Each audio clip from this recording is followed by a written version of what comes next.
اگلی بات ہم یہ کرتے ہیں کہ حرام مال کی کون کون سی صورتیں ہیں، وہ کون کون سے ایسے ذرائع ہیں کہ جن ذرائع سے حاصل ہونے والا مال حرام مال کہلاتا ہے۔ اس میں سے سب سے پہلی بنیادی بات کہ انسان اپنے رشتہ داروں کا حق غصب کر لے، اپنے بھائی بہنوں کا حق غصب کر لے کہ والد صاحب اس دنیا سے گئے، اب ان کے مال کی تقسیم ہونی ہے، ان کے گھر کی تقسیم ہونی ہے، ان کے پیسوں کی تقسیم ہونی ہے۔ اب بڑا بھائی کیا کرتا ہے کہ دھوکے سے چھوٹے بھائی ہیں یا چھوٹی بہنیں جو ہیں ان کے مال پہ قبضہ کر لیتا ہے، بہنوں کو ان کا حق نہیں دیتا، تو یہ کیا ہے؟ حرام ہے۔ وہ اپنے آپ کو بڑا ہوشیار سمجھتا ہے، بڑا سیانہ سمجھتا ہے کہ میں نے بہنوں کو برگلا لیا، ان سے مال چھین لیا، یا ایموشنلی ان کو یہ بات کہہ دی بھئی آپ پیسے لینا چاہتی ہیں یا نہیں چاہتی، اور ساتھ ٹون اور لہجہ بھی ایسا بنا دیا کہ اگر تم نے یہ پیسے لیے تو یہ تو گھر کے دروازے ساری زندگی کے لیے تمہارے لیے بند ہیں۔ اب وہ بہن مجبوری میں آ کے اپنا حق بھائی کو معاف کر دیتی ہے۔ اب بھائی نے اپنا حق معاف تو اس بہن سے کروا لیا ہے، لیکن اللہ دیکھنے والا ہے، اس بہن کے جذبات کو اللہ جاننے والا ہے، انسان کی نیت کو اللہ جاننے والا ہے۔ گھر کی تقسیم ہوئی، دکانوں کی تقسیم ہوئی، زمین کی تقسیم ہوئی، اب کارنر والا پلاٹ بھائی صاحب نے خود لے لیا اور پیچھے والا پلاٹ چھوٹے بھائی کو دے دیا، ڈرا کے دھمکا کے۔ تو مال کی ایسی تقسیم، رشتہ داروں کے مال پہ نہ حق قبضہ، یہ حرام ہے، ناجائز ہے۔ انسان اپنے آپ کو بڑا سیانے میں سمجھتا ہو، لیکن اللہ رب العالمین کے دربار میں ایسا مال استعمال کرنے والا بندہ کامیاب نہیں ہو سکے گا۔ بات کو مختصر کرتا ہوا آگے بڑھاؤں، حرام مال کی دوسری صورت رشوت لینا، کہ میں جس جاب پہ کام کر رہا ہوں، جس عہدے پہ کام کر رہا ہوں، اب اس عہدے پہ کام کرنے کے لیے سرکار مجھے جو تنخواہ دے رہی ہے، میں اس سے ہٹ کر اگر پبلک سے کسی چیز کی ڈیمانڈ کرتا ہوں تو یہ کیا ہے؟ رشوت ہے، اور رشوت کا لینا اور دینا جائز نہیں ہے۔ رشوت کی کمائی انسان کے لیے حرام ہے۔ اب ہم دیکھیں ہمارے معاشرے میں تصور ہی ختم ہو چکا ہے کہ سرکاری مال لینے والا بندہ، سرکار سے تنخواہ لینے والا بندہ بغیر کسی بندے سے پیسے لیے اس کا کام کر دے، سوال ہی ختم پیدا نہیں ہوتا، تصور ہی ختم ہو چکا ہے۔ اب ہم ذاتی طور پر اس بات کو سمجھ چکے ہیں کہ کسی بھی سرکاری دفتر میں جانا ہے، اگر چائے پانی دیں گے تو کام ہوگا، اگر نہیں دیں گے تو کام نہیں ہوگا۔ اور یہ معاشرہ کن کے؟ عاشقان رسول کا معاشرہ ہے، محبان نبی کا معاشرہ ہے، مسلمانوں کا معاشرہ ہے، جہاں آپ تصور ہی نہیں کر سکتے کہ بغیر رشوت دیے اپنا کوئی کام کروا لیں۔ رشوت دیں گے تو کام ہوگا، نہیں دیں گے تو نہیں ہوگا۔ رشوت سے آنے والی کمائی بھی انسان کے لیے جائز درست نہیں ہے، بلکہ حرام ہے۔ حرام مال کی تیسری صورت سودی کاروبار یا سودی نظام سے پیسے اکٹھے کرنا۔ اللہ رب العالمین نے کیا فرمایا کہ سود سے باز آ جاؤ، سود سے رک جاؤ، سودی کاروبار چھوڑ دو۔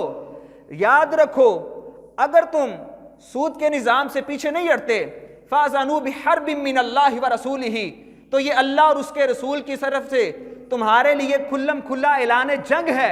اللہ کی طرف سے، اس کے رسول کی طرف سے اعلان جنگ کو قبول کرو۔ اور اللہ رب العالمین یہ انسان کو جو دعوت دے رہے ہیں اپنے ساتھ جنگ کرنے کی، یہ کوئی معمولی بات نہیں ہے۔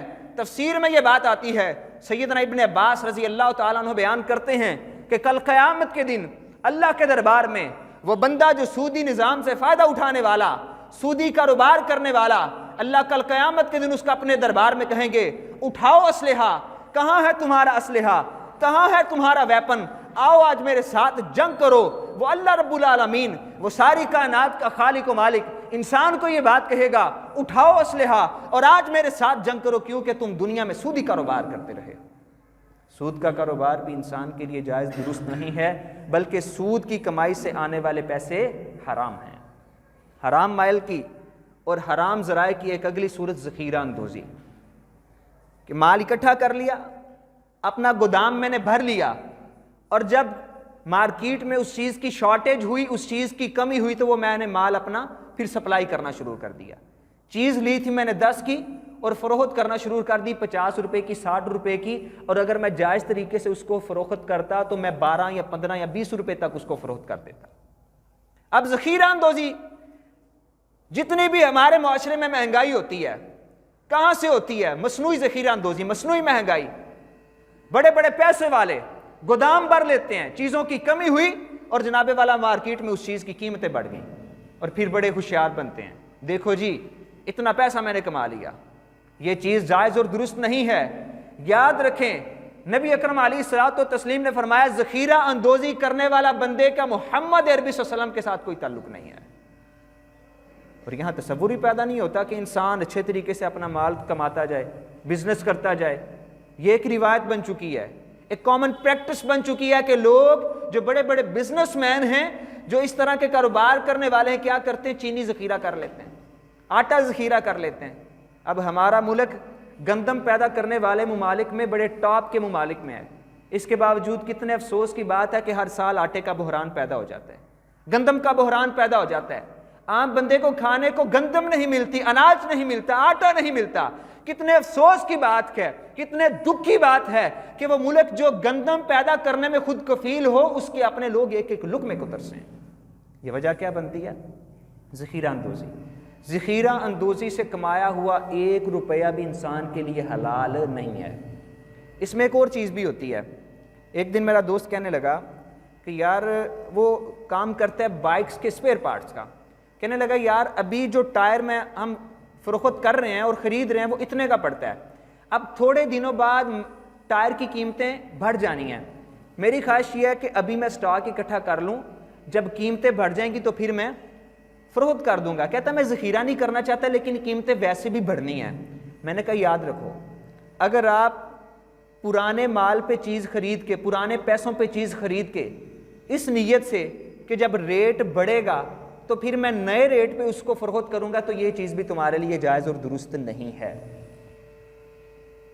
اگر تم نے اپنی وہ چیز خریدی ہے جس مارجن پہ تم نے پہلے فروخت کرنی تھی، بعد میں بھی اسی مارجن پہ تم فروخت کرو گے، پھر تمہارے لیے جائز اور درست ہے۔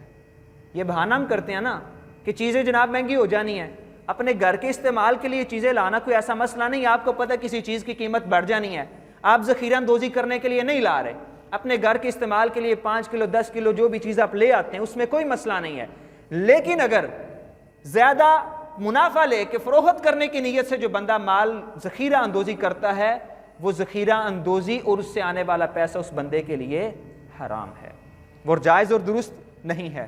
ناپ تول میں کمی، دھوکہ دینا، ملاوٹ کرنا، ان چیزوں سے جتنے بھی آنے والے پیسے ہیں، 1 روپیہ اور 1 پیسہ بھی حلال نہیں ہے، وہ انسان کے لیے حرام ہے۔ اسی طرح حرام مال کی ایک اور صورت کہ قومی وسائل کا اپنی ذات کے لیے استعمال کرنا، پبلک پراپرٹی کو اپنے لیے استعمال کرنا۔ مثال کے طور پر ایک بندے کو سرکار نے گاڑی دی ہے، اس کی جو جاب کے، اس کی نوکری کے متعلقہ جو معلومات ہیں ان کو سر انجام دینے کے لیے، اب وہ اس گاڑی کو اپنی ذاتی ضروریات کے لیے استعمال کرتا ہے جس کی اجازت نہیں ہے، اور ان چیزوں کا استعمال کرنا اس شخص کے لیے کیا ہے؟ حرام ہے۔ اب اسی طرح مثال کے طور پہ کوئی بندہ آتا ہے مسجد کے لیے پیسے دیتا ہے، جناب والا یہ مسجد کے پیسے ہیں، اب اس کو میں اپنی ذات کے لیے استعمال کر لوں تو یہ پبلک پراپرٹی ہے۔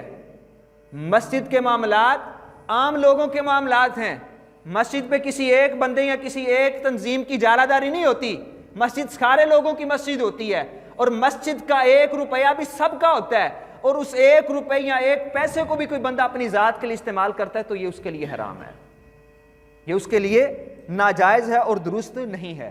اسی طرح اگر کوئی بندہ کسی سے تنخواہ لیتا ہے کوئی کام کرنے کی، لیکن اپنی وہ ذمہ داری اچھے طریقے سے ادا نہیں کرتا، تنخواہ پوری لیتا ہے، ذمہ داری پوری نہیں کرتا، نوکری کے اس کے جو ٹائم ٹیبل ہیں صبح 8 سے لے کے شام 2 بجے تک ہیں، اور وہ اپنے جاب پلیس سے آ جاتا ہے 1 بجے 2 بجے، دھوکہ دے رہا ہے، بددیانتی کر رہا ہے، اپنی ذمہ داری جو ملازم پوری نہیں کر رہا اور تنخواہ اپنی پوری لے رہا ہے، تو اس کا اپنی زائد تنخواہ لینا ناجائز اور حرام ہے۔ اگر تنخواہ لینی ہے تو پھر اتنے ٹائم کی لو جتنے ٹائم کی تم ڈیوٹی کر رہے ہو۔ تنخواہ پوری لینا اور ڈیوٹی پوری نہ کرنا، اس سے جتنا بھی مال انسان کمائے گا وہ سارے کا سارا حرام ہوگا۔ اس سے آگے چلیں، کسی مجرم کی وکالت کر کے بھی پیسے کمانا، یہ چیز بھی درست نہیں ہے، جائز نہیں ہے، حلال نہیں ہے۔